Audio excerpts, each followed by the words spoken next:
చాలా చాలా మ్యాసివ్ లెవెల్లో ఒక never before seen experience audience అందరికీ ఇవ్వాలి. మనకి ఇంత ప్రేమించిన ఆడియన్స్ అందరికీ మనకి ఏదైనా ఒక స్పెక్టాక్యులర్ ఈవెంట్ చేయాలి. ఎప్పటి నుంచో యాక్చువల్లీ హైదరాబాద్ అనేది చాలా ఇయర్స్గా నేను పోస్ట్పోన్ చేస్తూ వస్తున్నాను because we want to do the best. So October 10th it is ఈ గచ్చిబౌలి స్టేడియం. చాలా భారీ ఎత్తున చాలా స్పెషల్ దాని ఐటమ్స్తో ప్లాన్ చేస్తున్నాం.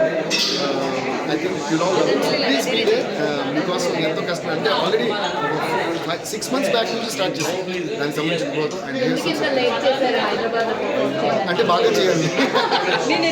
అంటే ఎవ్రీ ఇయర్ ఏమవుతుందంటే ఎవ్రీ ఇయర్ ఏదైనా ఒక 1 year 1.5 years ముందు ఒప్పుకుంటాం కదా. అంటే ఫస్ట్ మూవీ రిలీజ్ డేట్స్ ఉంటాయి, దాని తర్వాత ఏంటంటే అబ్రాడ్ షోస్ అంటే US, Australia, Singapore, Malaysia, Dubai అంటూ ఆ డేట్స్లో అయిపోతుంది. అలాగా టైం దొరకకుండా అయిపోతున్నారు. సో ఈసారి ఫస్ట్ దీనికి ప్రిఫరెన్స్ పెట్టుకుని ఇది అన్నీ చేయాలని ఇది ఎప్పటి నుంచో ప్లాన్ చేసుకుంటాం.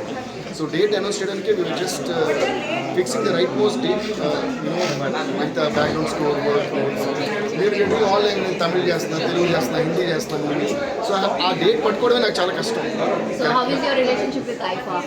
Yeah, great. Relationship with IFA, I think it's great for everyone because especially Andre garu, he treats everyone with so much of love and it's like family. So ఇప్పుడు Pushpa and you are having lot of movies చేస్తున్నారు. ఇప్పుడు చాలా tight షెడ్యూల్లో ఇప్పుడు మీది concept కూడా it's like tough situation మీకు. So ఎలా అనిపిస్తుంది? పుష్ప పోస్ట్పోన్ అవుతుంది, ప్రెషర్ ఏమన్నా మీ మీద ఉందా? అండ్ వన్ మోర్ క్వశ్చన్, ఎలా ఐటమ్ సాంగ్ అనేది మీరు ఇచ్చేసారని తెలిసింది, చాలా బాగుందని అంటున్నారు. సో దాని అప్డేట్స్. ఓకే, అంటే నేను ఏది రివీల్ అయితే చేయలేను కానీ ప్రెషర్ అంటూ నేను ఎప్పుడు ఫీల్ అవునాను. నా ఫేస్ చూసిన అర్థవుతుందిగా మీకు.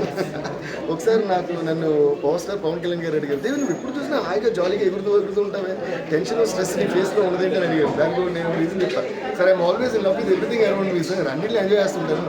సో ఒక డెడ్ లైన్ ఉన్నా ఎంజాయ్ చేస్తా, ఒక జాలీగా ఒక షో అన్నా ఎంజాయ్ చేస్తా అని ఒక పెద్ద ఆన్సర్ చెప్పాను. ఆయనకి ఏదో చాలా నచ్చి ఒక 6-7 నెలల తర్వాత కలిసినప్పుడు ఆ ఆన్సర్ మొత్తం అని నాకు చెప్పారు. సో ఈ said I really like this about you man అని అన్నారు. సో ఐ థింక్ దాట్ ఆ క్వాలిటీ మనం ఓన్ చేసుకుంటే టెన్షన్, ప్రెషర్, స్ట్రెస్ ఎందుకంటే మనం చేసే ప్రతి దాంట్లోనే స్ట్రెస్ ఉంది. సో అది పని పక్కన పెట్టి పైగా ఏంటంటే the greatest blessing is that of having the life of a musician. So ఆ బ్లెస్సింగ్ నాకు గాడ్ ఇచ్చారు. సో దాన్ని ఎంజాయ్ చేస్తూ మీకోసం పాటలు చేస్తూ నా కోసం కూడా పాటలు చేసుకుంటూ ఎంజాయ్ చేస్తాను.